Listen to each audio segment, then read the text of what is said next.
মহান সৃষ্টিকর্তা উত্তম পরিকল্পনাকারী। সূরা আল বাকারা 16 নম্বর আয়াতে মহান আল্লাহ তাআলা বলেছেন, আমি আমার সৃষ্টির জন্য যা কিছু করি তাই মঙ্গলজনক। এটি একটি গল্পের মাধ্যমে আমি আপনাদের সামনে তুলে ধরতে চাই। একদিন এক মূর্খ লোক শহরের উদ্দেশ্যে রওনা হয় একটি চাকরির খোঁজে গ্রাম থেকে। তো অফিসে সবাই ফর্ম পূরণ করে চাকরির জন্য, কিন্তু মূর্খ লোকটি ফর্ম পূরণ করতে পারেনি, কারণ সে নিরক্ষর ছিল। তো সবাই যখন ফর্ম পূরণ করে জমা দেয়, তিনি তখন খালি ফর্মটি জমা দেয়। তার অফিসের বস ডেকে বলে, আপনি ফর্মটি পূরণ করেননি কেন?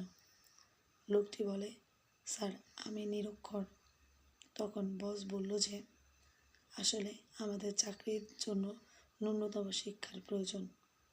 তখন লোকটি মন খারাপ করে চলে আসার সময় বস তার হাতে 12টি কলা দেয়। তিনি ওই কলা হাতে করে বের হয়ে আসে। উনি মনের কষ্টে আর গাড়ি না নিয়ে হেঁটে রাস্তা পার হচ্ছিল। হঠাৎ এক লোক বলল যে, ভাই, কলা কত? উনি বললেন, কলাগুলো 100 টাকা। লোকটি কিছু না ভেবে কলাগুলো কিনে নিল। তারপর ওই লোকটি ভাবল, আমি এই 100 টাকায় আরও কিছু কলা কিনে বিক্রি করি। তখন তিনি 100 টাকায় কলা বিক্রি করে আবার 150 টাকা ইনকাম করলো। 50 টাকা তার লাভ।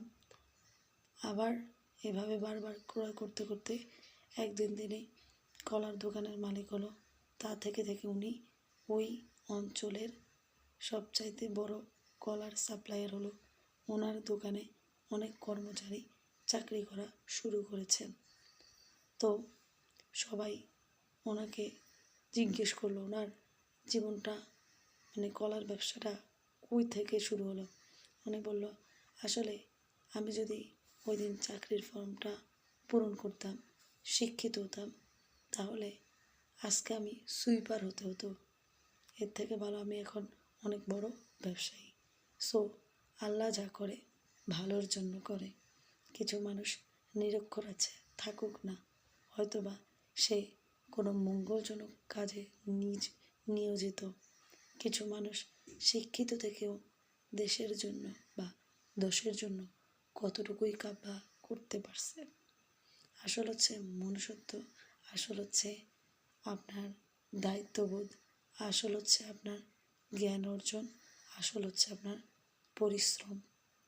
যদি এই সকল কিছু থাকে, বইয়ের শিক্ষা তার কাছে কিছুই না। সো আপনি মনুষ্যত্ববোধটাকে ঠিক রাখুন, পরিশ্রম করুন, আর যত পারবেন জ্ঞান অর্জন করুন। ধন্যবাদ। আসসালামু আলাইকুম।